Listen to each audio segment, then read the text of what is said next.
नमस्कार बच्चों, आशा करता हूँ कि आप सुरक्षित होंगे, तंदुरुस्त होंगे और आज का अध्याय पढ़ने के लिए उत्साहित होंगे। बच्चों, आज हम पढ़ेंगे कक्षा 6 का पाठ 3 तंतु से वस्त्र तक। विज्ञान के इस अध्याय को प्रारंभ करने से पहले मैं आपसे कुछ प्रश्न पूछूंगा। आप इन प्रश्नों के उत्तर मुझे देंगे। बच्चों, बताइए कि आप गर्मियों में किस तरह के वस्त्र पहनते हो?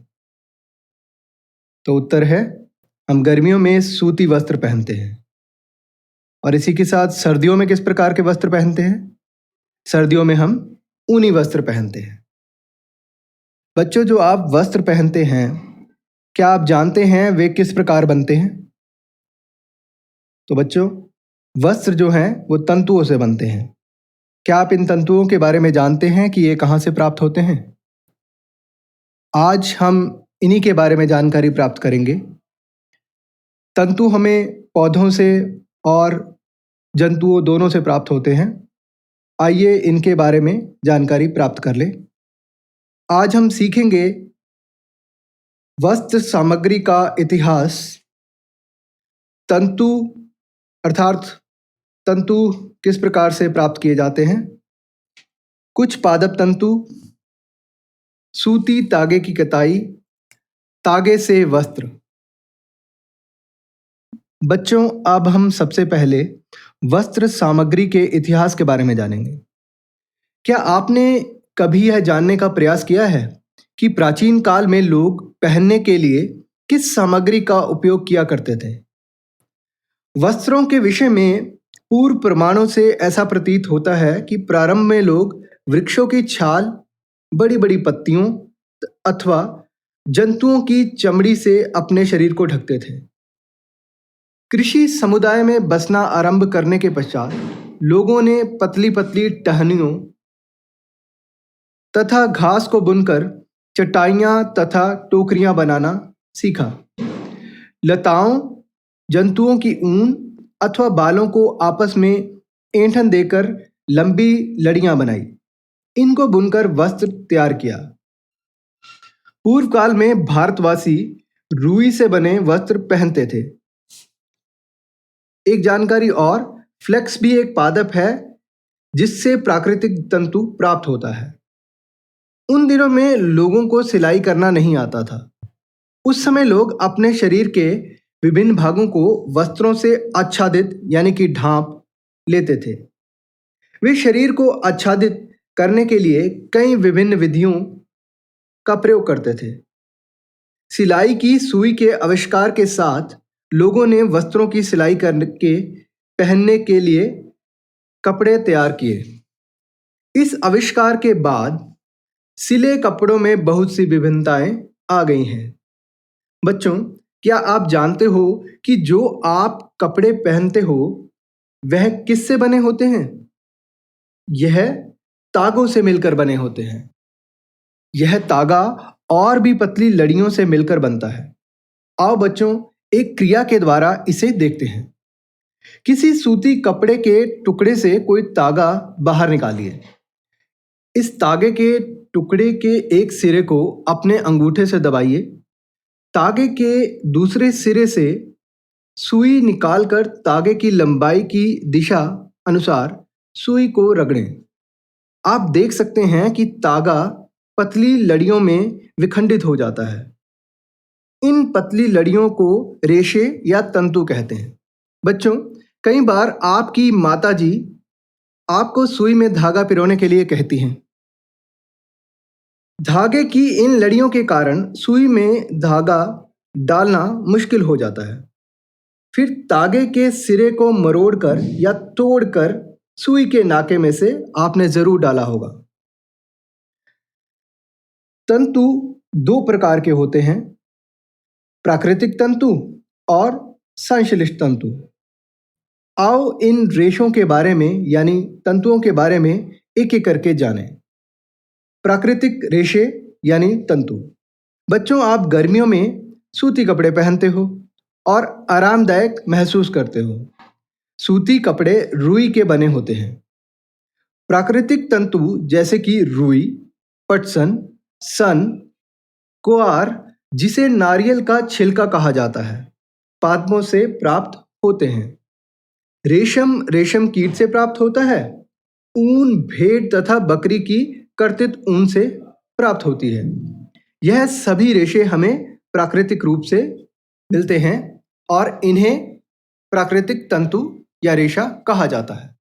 अनेक वर्षों तक मानव प्राकृतिक तंतुओं से बने वस्त्र ही पहनता रहा और प्राकृतिक तंतुओं का ही प्रयोग करता रहा। हाल ही के वर्षों में मनुष्य ने कुछ तंतु बनाए हैं जिन्हें संश्लिष्ट तंतु कहा जाता है। बच्चों, क्या आप जानते हो कि संश्लिष्ट तंतु किस प्रकार बने होते हैं? यह रेशे रासायनिक पदार्थों जिनका स्रोत पादप या जंतु नहीं होते, उनसे प्राप्त किए जाते हैं। उदाहरण के तौर पर पॉलिएस्टर, नायलॉन, एक्रिलिक आदि संश्लिष्ट रेशे हैं। बच्चों, अब हम कुछ पादप तंतुओं के बारे में जानेंगे। सबसे पहले हम रुई के बारे में जान लेते हैं। बच्चों, क्या आपने कभी तेल के लैंपों के लिए बत्तियां बनाई है? दिवाली पर दियों के लिए बत्तियां तो आपने जरूर ही बनाई होंगी। इन बत्तियों को बनाने के लिए आप क्या उपयोग में लाते हो? तो सही है, यह रुई से बनती है। रुई कपास के पौधों से मिलती है। इसे खेतों में उगाया जाता है। कपास के पौधे के लिए काली मृदा और उष्ण जलवायु अनुकूल होती है। कपास के पौधे के फल कपास गोलक लगभग नींबू की माप के होते हैं। पूर्ण परिपक्व होने पर बीज टूटकर खुल जाते हैं तथा कपास के तंतुओं से ढके बिनौले कपास के बीज जो कि हैं को देखा जा सकता है। इन कपास बॉलों से कपास को हाथों से चुना जाता है। इसके पश्चात कपास से बीजों को कंकतन द्वारा पृथक किया जाता है। इस प्रक्रिया को कपास ओटना कहते हैं। बच्चों, यह प्रक्रिया पहले हाथ से की जाती थी, परंतु आजकल मशीनों से की जाने लगी है।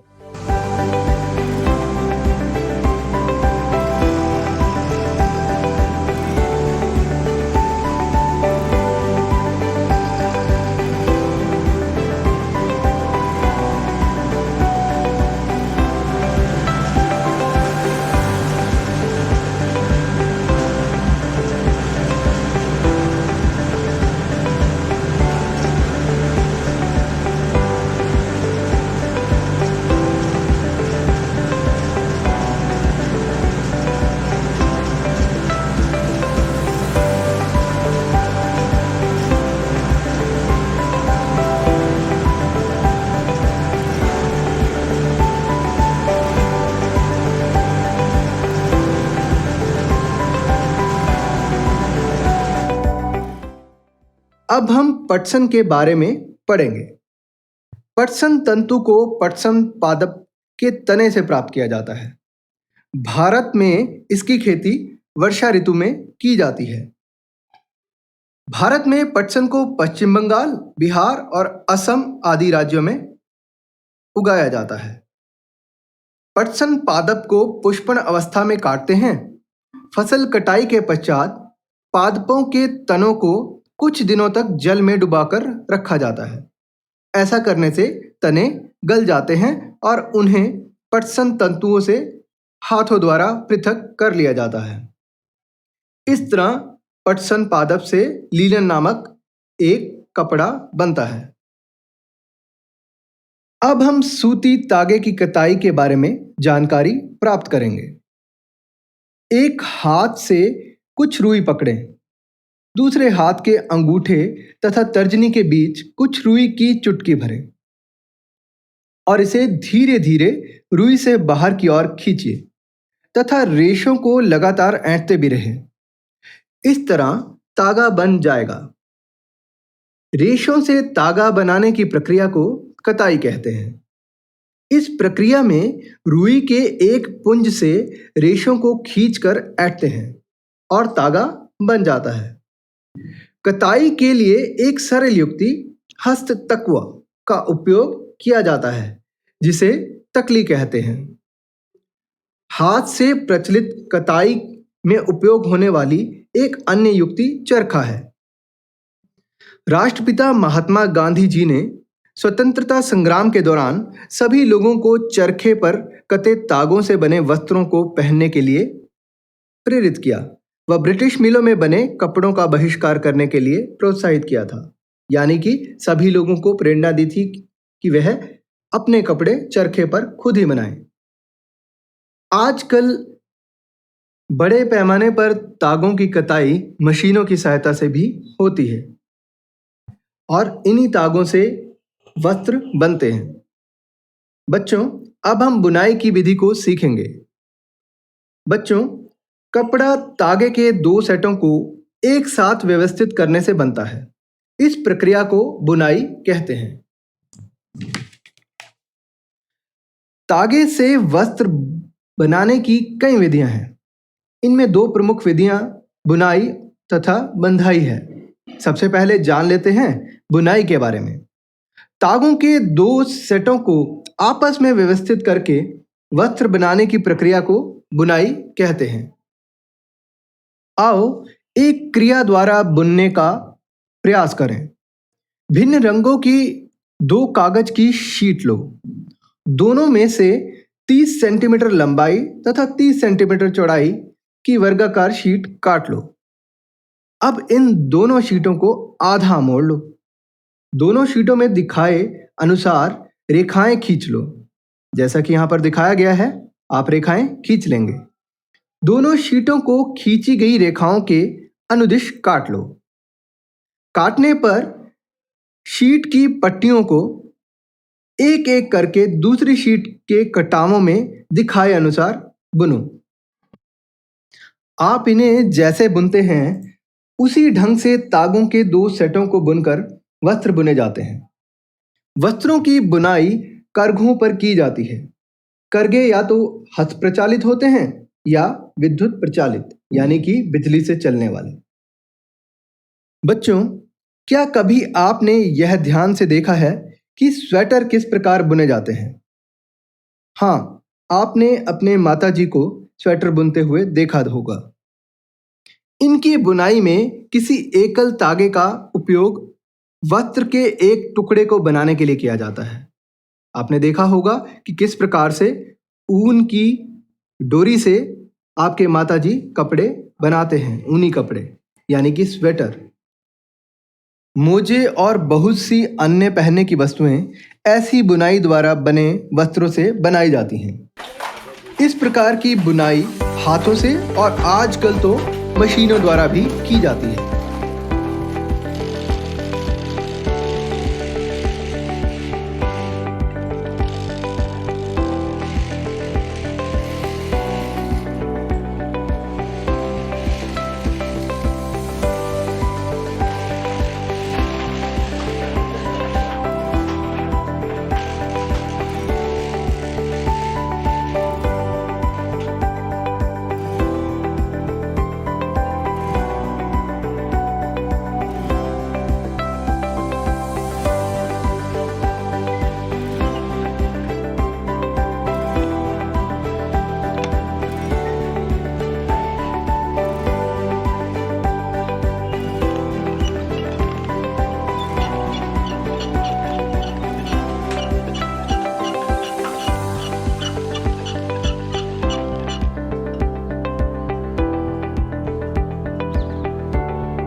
बच्चों, अब हम अभी तक जो पढ़ा है उसकी दोहराई करेंगे। हमने आज पढ़ा कि तंतु दो प्रकार के होते हैं, प्राकृतिक और संश्लिष्ट तंतु। तंतुओं से तागा बनाने की प्रक्रिया को कताई कहते हैं। रुई और जूट जैसे तंतु पादपों से प्राप्त किए जाते हैं। प्रारंभ में लोग वृक्षों की छाल, बड़ी बड़ी पत्तियों और जंतुओं की चर्म और समूर से अपने शरीर को ढकते थे। आइए बच्चों, अब हम कुछ प्रश्नों का अभ्यास करते हैं। दो संश्लिष्ट तंतुओं के नाम बताइए। पॉलिएस्टर और नायलॉन। अगला प्रश्न, हाथ से प्रचालित कताई में उपयोग होने वाली एक अन्य युक्ति क्या है? इस रिक्त स्थान को भरिए। तो यह युक्ति है चरखा। अगला प्रश्न, सही या गलत? कपास के लिए काली मृदा उपयोगी होती है। सही या गलत? इसका उत्तर है सही। किन्हीं दो जंतु तंतुओं के नाम बताइए। उत्तर है रेशम और ऊन। अगला प्रश्न, हमें रुई पादप के किस भाग से प्राप्त होती है? तो सही उत्तर है हमें रुई पादप के फल से प्राप्त होती है। इसके बाद का अगला प्रश्न, रुई से बिनौले यानी कि बीज को हटाने की प्रक्रिया को क्या कहते हैं? सही उत्तर है कपास ओटना। भारत में पटसन की खेती किस ऋतु में की जाती है? सही उत्तर है वर्षा ऋतु में। इसी के साथ हमारा अध्याय समाप्त होता है। आशा करता हूं कि आपने इस अध्याय यानी कि तंतु से वस्त्र तक अच्छी तरह से समझ लिया होगा। अब आप अपनी पाठ्य पुस्तक में से इस पाठ को एक बार फिर से दोहराइए और दिए गए अभ्यास के प्रश्नों को हल करने की कोशिश कीजिए। बच्चों, सुरक्षित रहिए, पढ़ते रहिए और बढ़ते रहिए। धन्यवाद।